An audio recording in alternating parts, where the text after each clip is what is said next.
Ladies and gentlemen, a very good afternoon. My name is Mari Beveridge, and I am honoured to be the moderator for today's webinar, The Hydrogen Rainbow, Looking Beyond the Colours, hosted by the Al-Attiyah Foundation in partnership with Refinitiv and LSEG Business.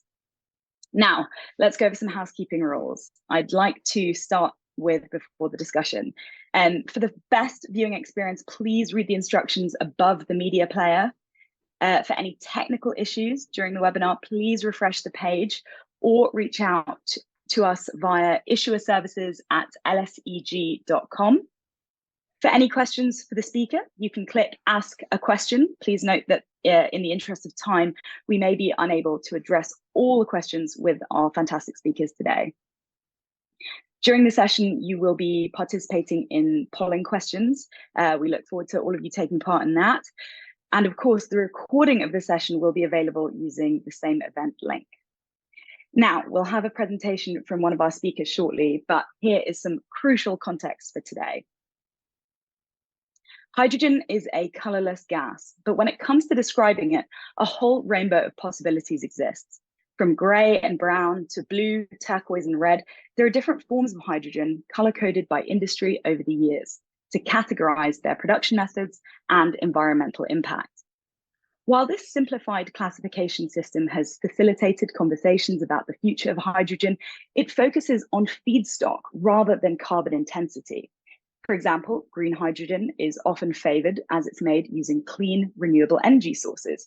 But blue hydrogen, on the other hand, is produced from a natural gas, a fossil fuel. But it's made cleaner by a process called CCS, carbon capture and storage. People usually prefer green hydrogen because on face value, it's cleaner. But this assumption doesn't take into account how easy it is to retrofit an existing natural gas-based grey hydrogen plant with CCS to make them blue.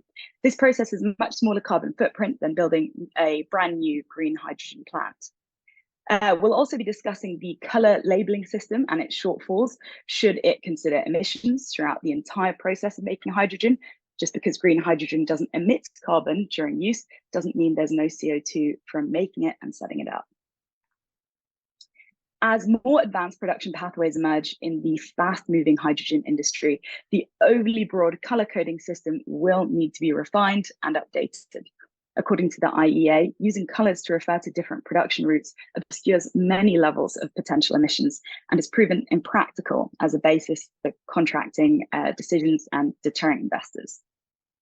In fact, a growing number of experts recommend moving away from the color wheel to a system that evaluates all hydrogen by the same metrics and merits, one which groups hydrogen production by carbon intensity rather than color. Such an approach would level the playing field for all sources of hydrogen and help catalyze a global market for clean hydrogen. In this webinar, industry experts from across the globe examine the hydrogen rainbow concept, its purpose and limitations, sharing insights into alternative techniques to measure the greenness of hydrogen and the initiatives leading this transition. So that's quite enough from me. I'm sure you're all very keen to hear from our experts. I'd like to introduce our fantastic speakers for this session. We have Alex Barnes, Director of Alex Barnes and Associates, Julio Del Poz, Managing Director in the Energy Transition Practice, FTI Consulting, Michal Zhuk, Hydrogen Analyst at Refinitiv, which is an LSEG business, and Charlie Rattan, Global Hydrogen Trainer and Advisor at Charlie Rattan Associates. So I would like to first, to kick things off, invite Michal Zhuk for a short presentation. Okay, hello everyone. It's a pleasure to speak to all of you here. In keeping in with the theme of our webinar today, I would like to show you a little bit more about the recently published India's Green Hydrogen Standard, which is this country's way of defining green hydrogen that is on an interface of using still the old color-coded nomenclature, but tries to intertwine it with the measure of the carbon intensity of production of said hydrogen. Next slide, please. So just to give you an overview, India has quite ambitious goals when it comes to their national green hydrogen mission. As you can see, it targets 5 million tons of annual green hydrogen production by 2030. using around 125 gigawatts of renewable energy capacity generation to generate this. And using this amount of hydrogen could help them avoid emissions of up to 50 million tons of carbon emissions a year. But apart from using it in a domestic industry, India also sees them as a potential exporter of hydrogen, hoping that if the opportunities arise, they can up their annual production in 2030, even up to 10 million tons of hydrogen, and help them cover 10% of the international trade of hydrogen, making them one of the potentially biggest players in this area in future. Next slide, please. In order to do that, they passed quite recently, as you can see, only on 19th of August, their green hydrogen standard that tries to define what exactly is green hydrogen. As you can see in the quote from press release in the middle, it would cover, of course, hydrogen produced via electrolysis that has a well-to-gate emission threshold below 2 kilos of carbon dioxide emissions per kilo of hydrogen produced, which would make them strictest in the world because other similar acts throughout the world, like for example, EU's definition of renewable fuels of non-biologic origin, sets the same threshold at 3.4 kilos of CO2 emissions. In the US, it's capped at 4 kilos. So it shows that India is at the face of it quite ambitious in this area, but the truth may be a little bit more complicated. Next slide, please. Because if we go from the press release to the actual act that defines the green hydrogen, we can see the first, let's say, first inconsistency with what we could have thought earlier about what green hydrogen is. First of all, they define it as hydrogen produced either through electrolysis or conversion of biomass, showing that moving away from the widely known definition. But still, even if we go into the definitions for electrolytic green hydrogen, the one from biomass conversion, we can see that the sources of emission that they want to include in the calculation are from water treatment, electrolysis, gas purification, drying, and compression in case of electrolysis, and from biomass processing, heat and steam generation, and conversion of biomass to hydrogen, and so on in case of biomass conversion. So that immediately gained quite a strong response from the industry representatives in India, stating that they omitted the most important things there, which are electricity generation, which even if it's renewable, is not completely emission-free in case of electrolysis, and also biomass growing the biomass is also connected to some CO2 emissions. So the definitions were regarded by the industry there as quite incompatible with anything else that we see in the world. And the industry representatives said that it might impact India's hydrogen ambitions in the future. Next slide, please.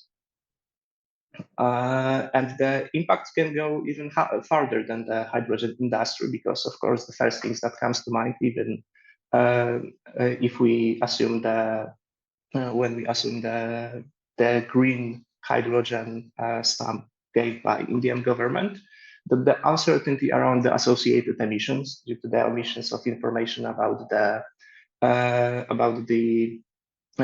emissions from production of electricity can make deter potential buyers, because they would rather buy their hydrogen from other producers that all include this source of emissions in their reporting. And also it may make it not compliant with rules of some schemes aimed at curbing emissions, such as, for example, EU's carbon border adjustment mechanism. And apart from impacting the hydrogen export ambitions of India, it might impact also the wider economy, because many goods manufactured using India's hydrogen may become less appealing due to the exactly same reasons. Some of the areas in which hydrogen are used are oil refining, production of organic chemicals, or production of iron, steel, and products, which, as you can see, constitute quite a fair share of India's export. So also the potential buyers may not be so trustworthy of them and switch to other producers that have more transparent carbon emissions reporting guidelines. So to sum it all up, next slide, please. I think that the industry should work towards using a unified system of standards and certifications based on clear rules of calculating emissions of hydrogen production, transport, and use. And that is the goal we should all strive towards. Thank you very much. Thank you very much, Michal, for that insightful presentation. That's absolutely fantastic. And off the back of that, I believe we are going to go to our first poll question, asking you, our audience, what is your opinion of the hydrogen rainbow system? So we'd love for you guys to take part in this. Is it a meaningful and handy tool and helps illuminate hydrogen, or B, it confuses things further and distracts from the decarbonization goal? Please take part in this poll. We'd love to hear what you all think of this. And we'll see the results in a few moments and share them with you. And thank you all for your feedback in the meantime. So let's move on to the panel discussion whilst we're waiting for those results to come in. We'll be speaking to our speakers and taking a closer look at some of the big issues that we're going to be addressing today. So let's lay those out. Firstly, how is carbon intensity currently measured? Is there a method that most people use? What are the issues and limitations of the hydrogen color wheel? And what could be a more accurate way to evaluate hydrogen's carbon footprint quantitatively and measure its sustainability credentials? And should this approach complement or replace the color coding system? Plus, what private sector and government initiatives are leading the shift from color associations to measurements of hydrogen production carbon intensity? So with that, let's go to our first speaker. And Alex, I wanted to ask you, in your recent analysis of the EU hydrogen and gas decarbonisation package for the Oxford Institute for Energy Studies, you stated that one of the barriers to development of a competitive hydrogen market was the need for a definition of low carbon. In your opinion, what would be an ideal definition of low carbon hydrogen? What would that be? Basically, it would look at the carbon intensity of hydrogen from a well-to-wheel basis. And effectively, the reason I said it about low carbon hydrogen is because the EU has got itself in a terrible muddle by distinguishing between what they call green or renewable or clean hydrogen. They use those three terms interchangeably in their documents, which is hydrogen based on electrolysis using renewable electricity, and hydrogen produced using either electricity from nuclear or methane reforming with CCS. And they've made this distinction, but actually the real distinction should be on the carbon footprint. And they do have a methodology for calculating the carbon footprint for renewable hydrogen, but they haven't done one yet for low carbon hydrogen. Given that low carbon hydrogen, either using nuclear power or using methane reforming with CCS is going to be important, you obviously need that definition to be in place. And the reason I said it's really important to get moving on it is because the definitions for renewable hydrogen were meant to be in place by the end of 2021. They only came into place a couple of months ago. So that kind of regulatory uncertainty hinders the development of the industry. And I think the EU's done exactly what the first poll question says, is they've focused too much on how the hydrogen is produced rather than the carbon footprint. And it really should be, the answer to the poll question should be B, because just sort of highlighting how hydrogen is produced doesn't really help. It's the carbon footprint. That's the whole reason we're doing this. Well, it's funny that you should say the poll result should be B. We now have the results in, and 63% voted in favor of A, actually, that it is a meaningful and handy tool and helps illuminate hydrogen. And only 38% of people voted for B, which is that it confuses things further and distracts from the decarbonization goal. Obviously, not the result that maybe you were hoping for there, Alex. And Julia, if we were going to move on to you, I mean, and some experts suggest that moving beyond 20% hydrogen would pose serious issues, arguing that it would be prohibitively expensive to replace the hundreds of thousands of miles of existing gas pipelines and more than 2 million miles of distribution lines in the case of the US. What's your take on that? Well, thank you, Mari. And my take on that is that maybe it would be worth unpacking this question to answer whether this is a worthwhile investment or not to replace all those pipelines. We obviously need to build the pipelines that will take hydrogen from, and maybe if it's well, gray hydrogen, I'm using here the rainbow system, but if it's hydrogen produced from natural gas and all the way from wells, refineries to the industries, all those like backbone pipelines are going to be needed. But when we are talking about thousands and thousands of miles of existing pipes and the 2 million miles that you mentioned, basically we are talking about decarbonizing the residential heating sector. This is where most of the distribution pipelines are right now, and decarbonizing the residential heating sector is going to be a major challenge, and especially on cold countries. There is a huge share of households that use natural gas for heating, and that and I just mentioned a few numbers, like in the US, I believe more than 60% of homes use natural gas for heating. In the UK, that number is even higher, it's around 80%. And that accounts for almost up to 20% of the country's emissions. And decarbonizing that sector is going to be quite challenging. There's a lot of polarization on the topic between using green hydrogen in that sense for decarbonizing or not. If we don't use green hydrogen or clean hydrogen or low carbon hydrogen, then we kind of defeat the purpose.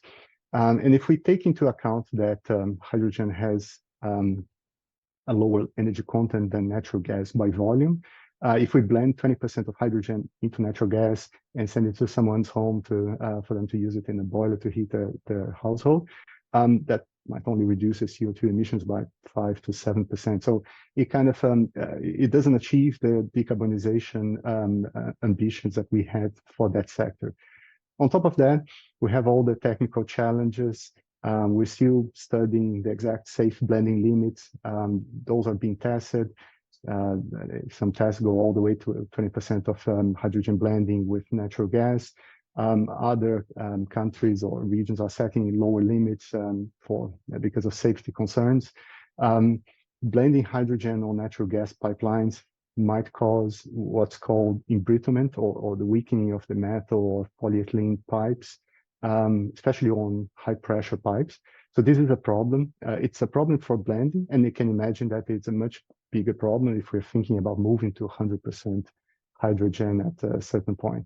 But more important, I guess, to answer your question is the question of who pays for it, right? So if we're going to replace, or if we're thinking about replacing thousands and thousands of miles of pipelines, or even a fraction of this, how should the cost be allocated? And here there's both a question of feasibility and a question of fairness as well. If we subsidize the replacement of gas pipelines on a wholesale approach, from natural gas to hydrogen pipelines, if we subsidize that through general taxation, that puts an undue burden on government budgets that are already stretched. If we charge a levy on the gas consumers, which, by the way, is an idea that has just been abandoned here on the energy bill in the UK, that also puts an additional strain on residential consumers. If we say we're not charging residential consumers, we're charging industry for that change to move towards hydrogen pipelines, we might move into a question of industrial competitiveness, because that will put a heavy burden on industry as well. So what I'm trying to say is we will need to build a hydrogen pipeline network that it's going to be needed to, especially to decarbonize maybe more higher value process and hard to abate process, especially on the industrial sector. Hydrogen might play a role in decarbonizing the residential sector in some instance, But then this idea that we're going to replace the whole network of gas pipelines wholesale and move from gas pipes to hydrogen pipes might prove a challenge too big to tackle and might prove uneconomical. Obviously, that's not the message that some of the gas distribution companies would like to hear. But then in my view, we are going to need a whole mix of solutions to decarbonize the residential heating sector, not only hydrogen, and we are most likely not going to replace millions of gas pipelines for hydrogen pipelines. And I mean, you touched on this very briefly there, that in addition to the pipelines, it's home appliances that would also have to change to be compatible with hydrogen. And since these don't exist yet, how suitable will green hydrogen be for domestic energy use in your opinion? If you can just expand on that a little bit, Giulio. Yeah, sure. I can. And maybe my take is that maybe decarbonizing the residential sector might be even more challenging than decarbonizing the transportation sector. And with transportation, if you have a car, you replace your old vehicle for a new EV, the experience might be a bit different, but then it's one appliance. It doesn't involve major refurbishment or any work within your home, which is a big challenge for people. It's not only about cost, it's also about the trouble of changing their own heating system and in their homes. Some of the appliances exist, or at least the boiler manufacturers, they say, oh, and we could have hydrogen-ready boilers available. We can make hydrogen boilers available, compatible with blended hydrogen with natural gas. The question is not only whether those appliances would be available in short space of time or not. There are all sorts of other issues to consider.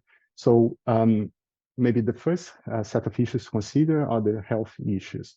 And we are now becoming more aware that of the health issues posed by natural gas stoves at home, and hydrogen cookers would have similar challenges, like maybe an increased amount of emissions for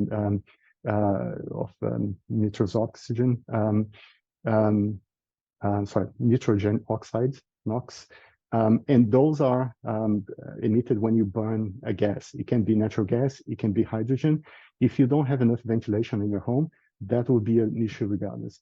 So for hydrogen boilers, that is an issue that certainly needs to be considered. Would households have to install more ventilation because of a hydrogen boiler?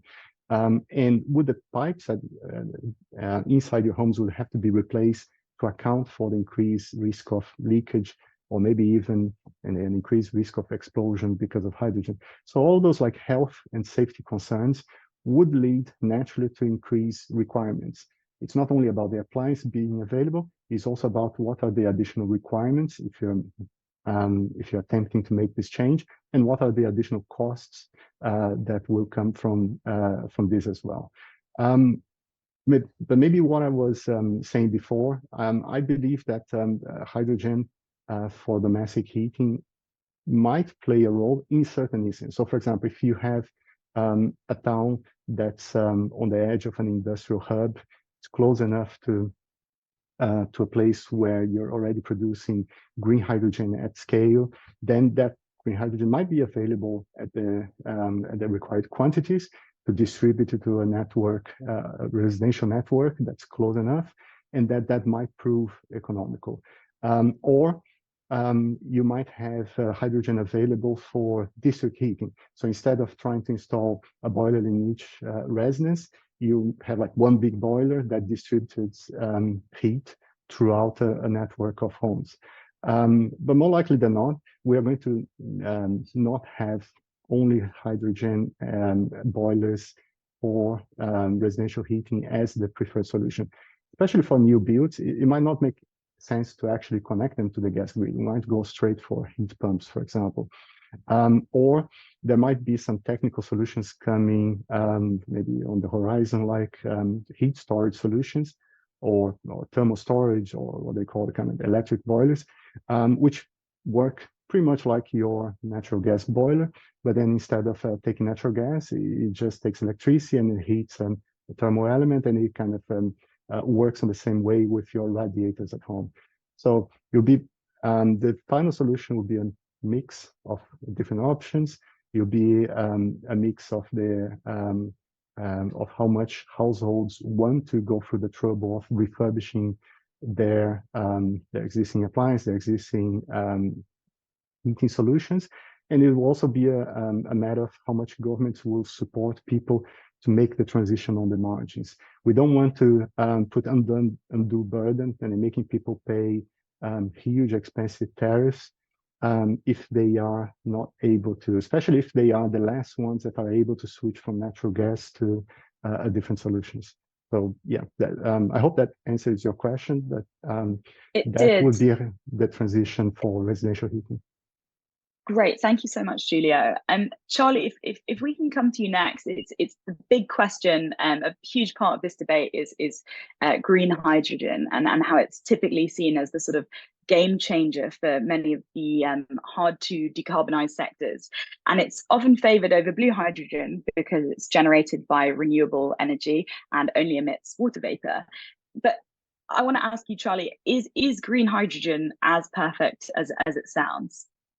No, there are still issues to be resolved regarding it. What you outlined was a bit theoretical. There are problems. If you think about the old-fashioned light bulbs, switching them on and off, they ping, and some of the electrolyzers are still facing that same issue. They like to be on a nice, stable kind of baseline electrical background, and that's not always the case, although they are innovations assessing that. And also, if you were to look at the efficiencies around them, it's slightly disconcerting to certain stakeholders that you put far more energy in than you get out. I suppose those of us from an energy background know that anyway. Even hydropower, you might pump it at a certain time, might put more energy in. It's when you need it that I suppose is the key. There are a couple of things that I would like to raise at this juncture. Nobody's mentioned the fact that methane is running out, certainly in the UK. So we need to do something.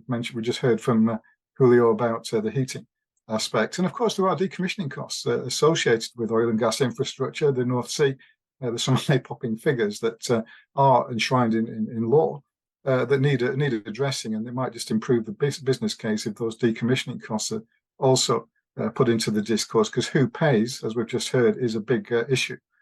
So the green is not perfect. People are working on it. People are working on there are a number of electrolyzers coming through that are more variable, and the efficiencies, as any nascent sector, would improve. It's also perhaps worth pointing out that we did have up to 60% hydrogen in the UK gas grid until 1974, so we know quite a lot about it. I suppose a couple of things that we heard about embrittlement. There's some quite interesting studies here in the UK looking at pipeline relining with various plastics here in the northwest. And there are demonstration homes in areas such as Winlayton in the northeast of England, where a real domestic grid is being fed with hydrogen. It's going through real appliances, real gas fires, real cookers, and so forth.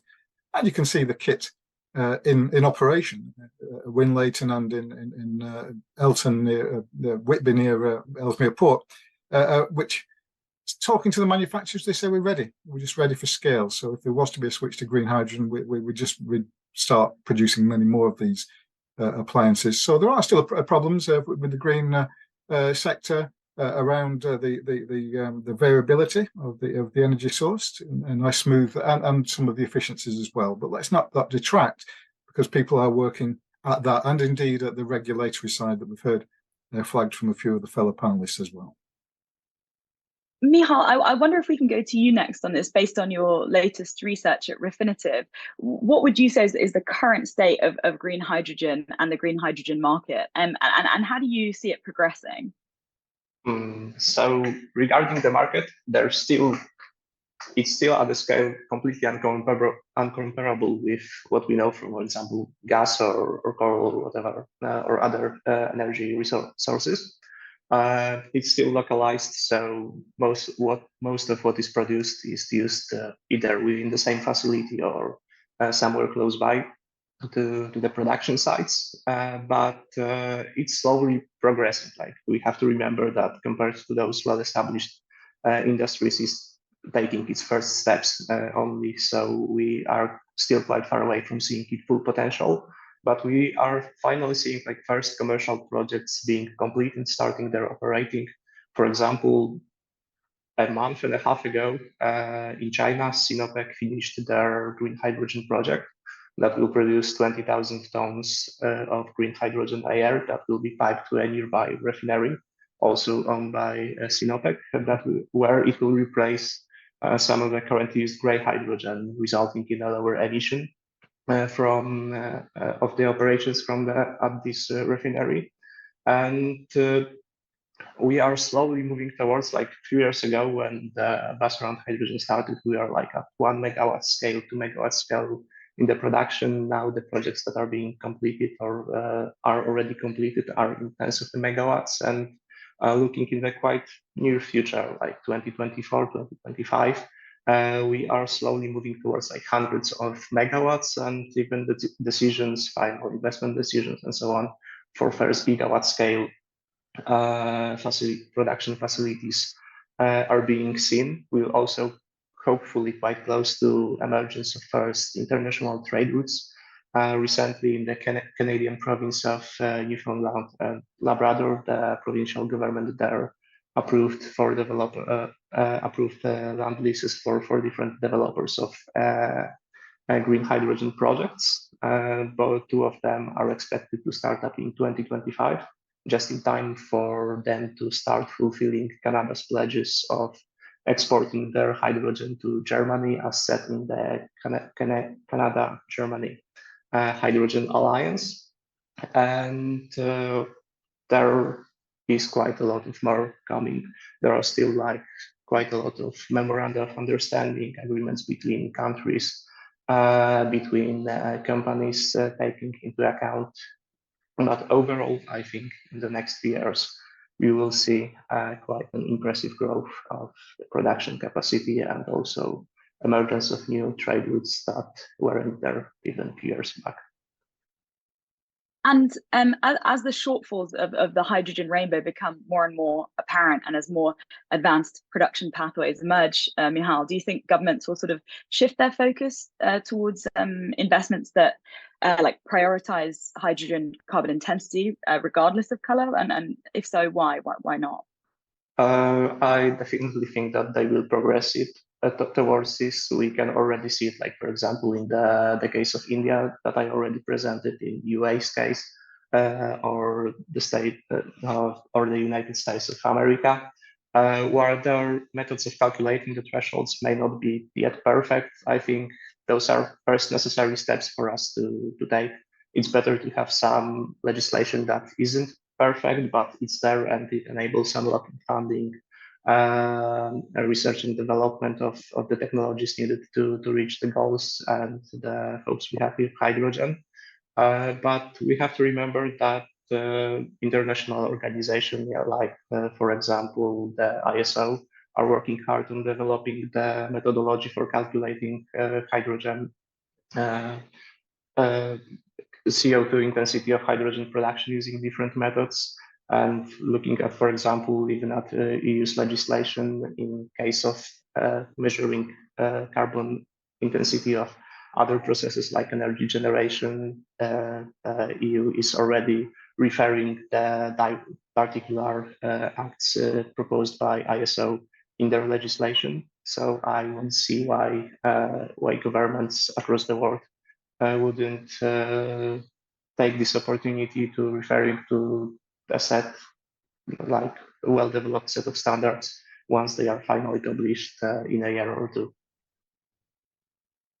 And Alex, in a 2021 study found that blue hydrogen was far from being a low carbon, and maybe even worse than gas and coal, particularly due to the release of fugitive methane. The study found that the carbon footprint of blue hydrogen was more than 20% greater than burning natural gas or coal for heat, and 60% greater than burning diesel oil for heat. Where can I ask you, where does this leave the future of blue hydrogen? Can it still serve as an interim solution until green hydrogen is widely and cheaply available? I think this goes back to the point I was trying to make earlier, that it's all about the carbon footprint. And in the case of blue hydrogen, yes, fugitive methane emissions along the chain are an issue. When you produce oil or coal or gas, there is the potential for fugitive methane emissions, and methane is a strong greenhouse gas in its own right. The issue is that, and this is a whole other area of study, there's actually not particularly good information at the moment on methane emissions in terms of countries of production. So the amount of methane emissions can vary hugely depending on where the gas is produced. But it's worth noting, if you're producing gas to sell it, generally speaking, you will be trying to prevent methane emissions because it means you lose stuff that you can sell. Whereas a lot of the problems with oil or coal production, where they don't care so much about the methane because they either can't or aren't interested in selling it. So basically, you need to have the information to track that. But I think going back to the point that Charlie raised about the electrolyzers, they prefer to run steady.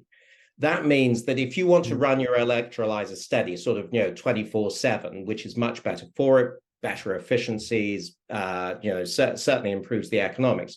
The trouble is that renewable electricity isn't 24/7 and can vary quite a lot.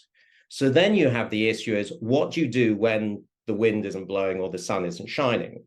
Now, depending on which jurisdiction you're in, they may allow you to use grid electricity. But the important thing is, for the period that you're using grid electricity, the carbon footprint of the hydrogen will be dependent on the carbon footprint of the grid electricity. And that can make the carbon footprint of supposed green hydrogen very high as well. So for example, if you're in Germany and you're using grid electricity, it has 99 grams of CO2 per megajoule. After you allow for it, if you have an 80% efficiency factor in your electrolyzer, that means your hydrogen is going to have 124 grams per megajoule of CO2, but the EU standard is 28. So you have a problem there. And the issue is, it's not that people don't know about this. The governments, when they're setting up their things, they are measuring carbon intensity. But there are two things. One, people use different terms as to what is clean and renewable. So, for example, in the US, if you say clean hydrogen, that includes green, blue, turquoise, pink. If you use clean in the EU, that just means green. But because of the way the EU has just designed its rules, that green isn't just renewable electricity. Some of it could be grid. And because of the way they've set up the measurement systems, in periods when it's using grid electricity, you could have a higher carbon footprint. So what this all comes back to, and this comes back to why I don't think that the rainbow system is a meaningful tool, is because you have to calculate the carbon emissions associated with the hydrogen and take account of all the bits in the supply chain. Because going back to your question, in blue, if you were taking gas from Norway, it would have pretty low methane emissions associated with it because they tax them. If you were taking it from somewhere else, maybe not so low. Again, if you go on the supposed green hydrogen, it depends where you're taking your electricity from when it's coming from the grid. Because if you were in Sweden, you'd be all right, because that has a very low carbon footprint. But that's partly also because it includes nuclear electricity. And then we're into this whole debate as to, should it be renewable or should we be looking at the carbon footprint?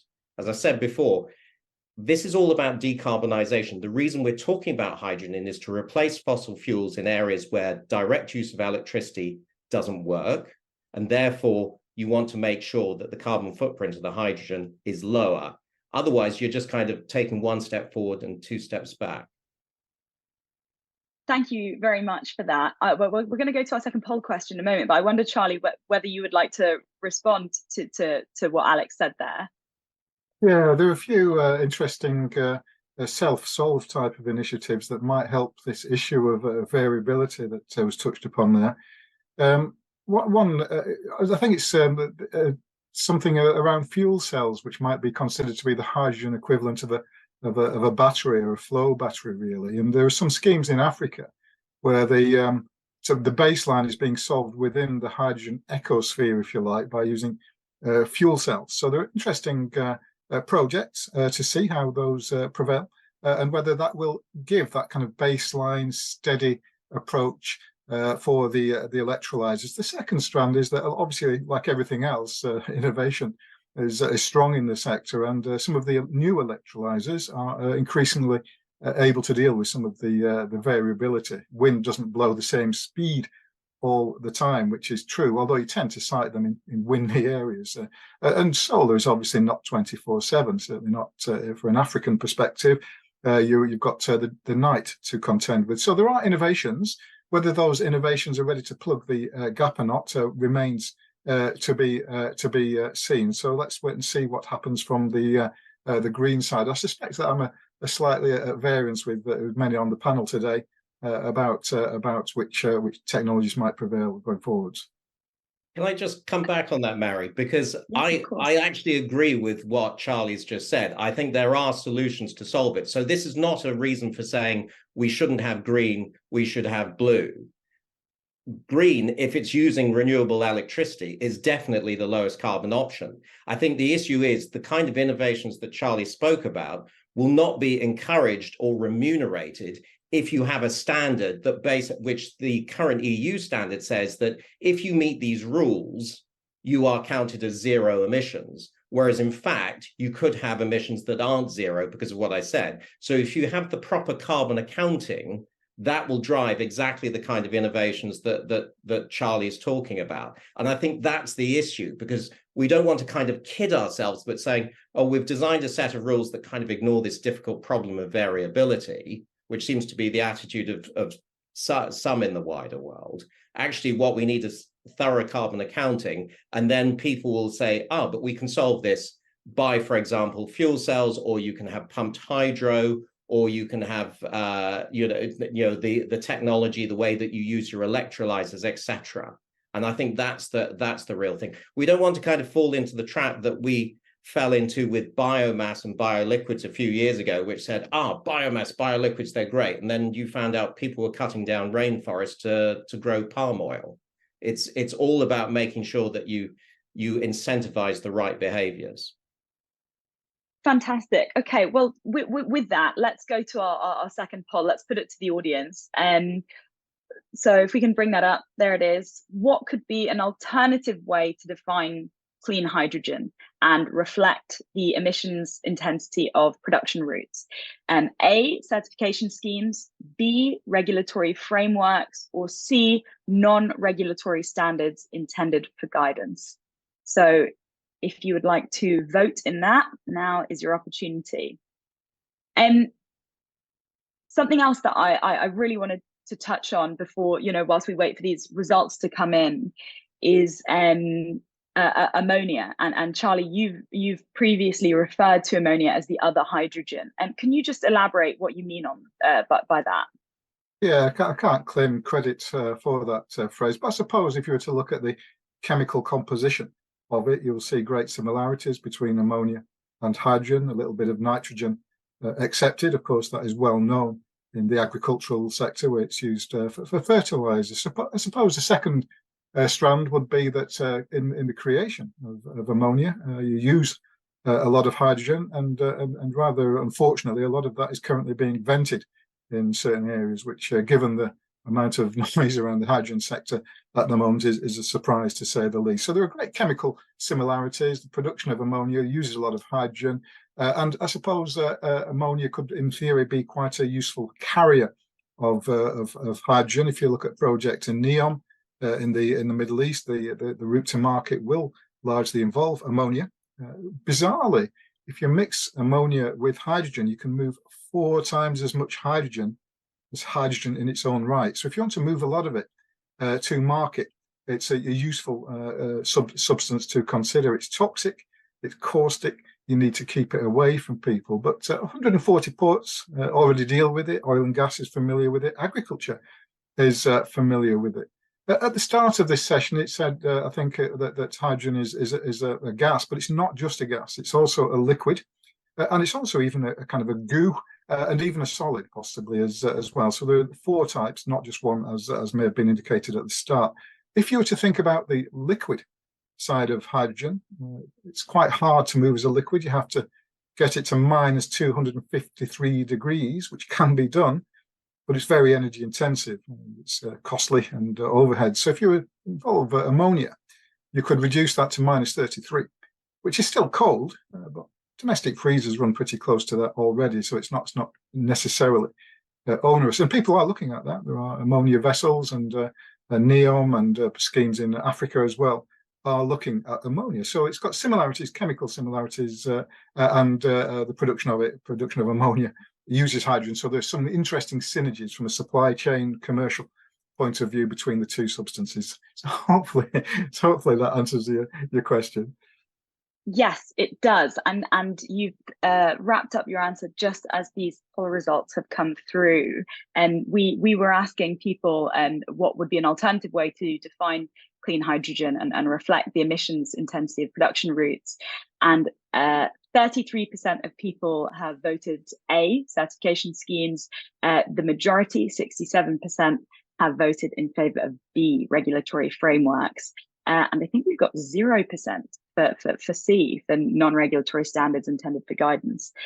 So pretty clear front runner with 67% for B there. Alex, if we can come back to you following that poll, I wonder if you firstly have anything to say about that result and what your thoughts are on it. Well, for me, regulatory frameworks and certification schemes are complementary.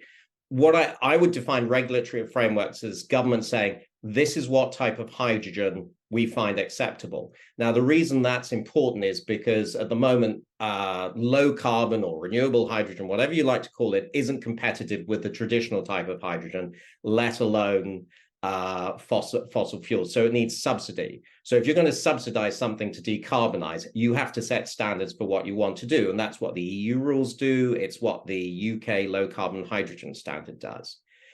So that's the regulatory framework. And as I say, those do basically include greenhouse gas intensity calculations.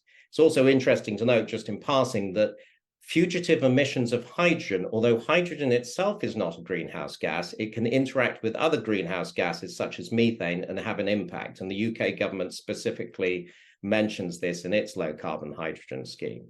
Certification schemes for me are basically a means that enable trade. So, for example, irrespective of where your hydrogen is produced, and as Charlie said, we might be shipping it as ammonia, if you have a certificate that says, here is the carbon footprint of this hydrogen, then you know that whoever's buying it has the reassurance that it meets their standards. And the reason this is important is because the EU has set very ambitious targets for renewable hydrogen. It said it wants to produce 10 million tons of its own by 2030 and import another 10 million tons. Well, obviously, if you're going to be importing 10 million tons, you want to make sure that it's at least as good as the stuff that you're making yourself, because otherwise you're kind of shooting yourself in the foot. So I think this is where the certification scheme comes in. And again, taking the example of the UK, they're in the process of developing a certification scheme which will reflect their regulatory framework. And then there are issues as to what information is included. And there are also voluntary schemes out there. But again, I think if you have the regulatory frameworks, the voluntary schemes in time will reflect what the regulatory framework is, because that's the thing that drives the value. Nihal, I wonder whether you would like to respond to that, and also I'd be interested to hear, from your perspective, what you think the sort of I'm aware we haven't touched on this yet. The sort of most economic application of hydrogen will be in the sort of short to medium term. So I think the main, in my opinion, motivation behind using hydrogen and expanding this industry is, of course, reaching climate goals and decarbonization of all aspects of our life. In the short term, I believe that replacing the currently used hydrogen in industrial processes as refining, as fertilizer production, steel production, would give us the biggest return in terms of curbing down emissions, because the technologies already use hydrogen, so they are familiar with the resource, they have the installations ready. So it's only a matter of switching them to green or blue sources of hydrogen, however you want to define them. Basically anything that's less carbon intensive than what they use now. So that gives us the opportunity of just switching them from one source to another in a quite quick way. And that's also something that's been envisioned, especially when looking at the recently published hydrogen strategies, because with the more recent ones are already aware of the mistakes made by the ones that were developed in like 2018, 2019, and they are really focused on using hydrogen when it is still at quite a scarce resource and the production is limited, and the areas where the benefit for climate will be the biggest. So it's, like I said, refining, it's ammonia production, or steel production, also some particular uses in transportation, like heavy duty transport, or fueling vehicles that work in some kind of factories in ports where they can be close to the hydrogen production installations, because as I said, the production is still localized. So they are operating somewhere near where the fuel for them is produced. And we've had our first audience question come in, and Julia, I wonder whether or not you would be interested in answering this one. It's that whilst there's a monopoly over oil and gas, any country can produce hydrogen. Does that mean that the next generations will maybe see the end of dominance by OPEC, in your opinion? That's a very interesting question, and most likely, yes. And bear in mind that even though OPEC as a bloc is responsible for a huge share of the oil and gas market, especially oil market, if I'm not mistaken, the share is around 40%, or maybe between 40 and 50%. So there is also more than OPEC, even though they are certainly a strong bloc. Yes, and hydrogen, especially if we are talking about hydrogen through electrolysis, it will be produced much more locally as well. So as any country that has potential for renewable electricity, majority of countries, that's the case, even either with solar photovoltaic generation or onshore or offshore wind, they can use that renewable electricity to produce green hydrogen as well. The question is how competitive that green hydrogen is going to be, and also what are they going to do with that hydrogen. If they have a big industrial base, that could be like a great solution to generate the feedstock for the industry. But then some countries, they don't have such a huge industrial footprint, but then they have a lot of natural resource, a lot of sun, a lot of wind, that would enable them to have a very low renewable electricity cost. And it's worth bearing in mind that renewable electricity, or electricity broadly speaking, is the biggest component of the cost of green hydrogen.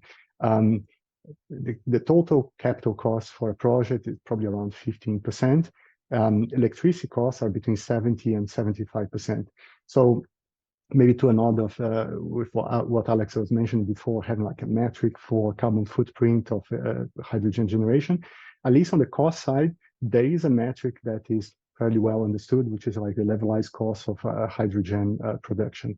And that's a good benchmark that enables us to gauge the total cost of hydrogen production divided by the total hydrogen production. Then you have a good way of measuring different types of hydrogen. It's worth noting that renewable electricity costs also they have their own benchmark, and the levelized cost of energy or electricity. And renewable electricity costs, at least this year, we are seeing that they don't always go down. So in the short term, they are facing headwinds because of inflation, because of supply chain bottlenecks. There is a short-term increase in renewable electricity costs that will have a reflection on hydrogen costs. Maybe that's a bump on the road, and the long-term trends are still going to go down. We still expect electrolyzer costs to go down over time, the same way that photovoltaic solar panels have gone down, wind turbines, batteries. The more and more we deploy electrolyzers in the world, in theory, we can apply those learning curves that will force a reduction in unit costs of those electrolyzers. Today, I think the global electrolyzer capacity deployed around 3 gigawatts. And if we are going to the IEA net zero scenario, we'll need 100 times that, like 300 gigawatts of electrolyzer capacity by 2030 to get us into the net zero path. So that gives you an idea of the scale of the electrolyzer capacity that needs to be deployed, and that will force those learning curves to and get the cost reduced over time. Today, green hydrogen is around 3 times more or less as expensive as unabated gray hydrogen, but that needs to be cost competitive towards 2030 and beyond for us to go into the net zero path. Thank you. Now, I'm aware of time, but I really would like to ask each of you for a sort of closing thought in 30 seconds, if you can, and starting with you, Alex. When it comes to hydrogen and its potential, what's the main thing that you would like our audience to walk away with today to hold in their minds? And just very briefly, if you can. Hydrogen is going to be really important to decarbonize those sectors which can't use electricity.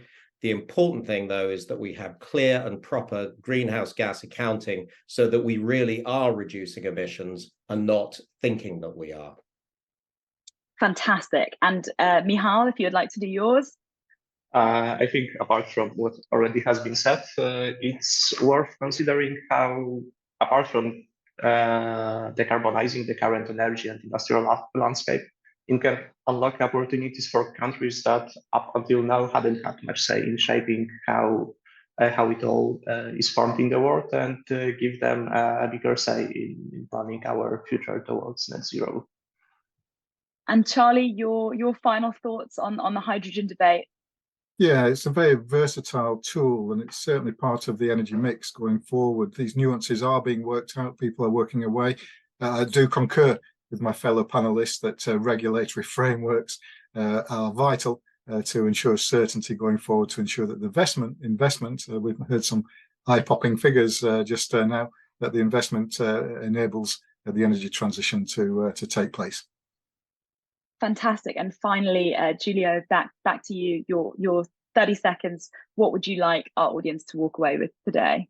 I'll just complement my previous answer and say that we will see a lot more countries producing clean or green hydrogen at scale, and we'll see new exporters of clean or green hydrogen on the market. And that's what I would like to see, and that's what I think the audience should expect to see over the next 10 to 15 years. Thank you so much, and thank you to our audience for attending. I'm very grateful for you giving us your time today. And this webinar series was supported by the Al-Attiyah Foundation in partnership with Refinitiv, which is an LSEG business. We look forward to welcoming you to future webinars. And if I can please encourage everyone to fill out the post-event survey on the same event page, that would be fantastic. Thank you so much, and see you next time.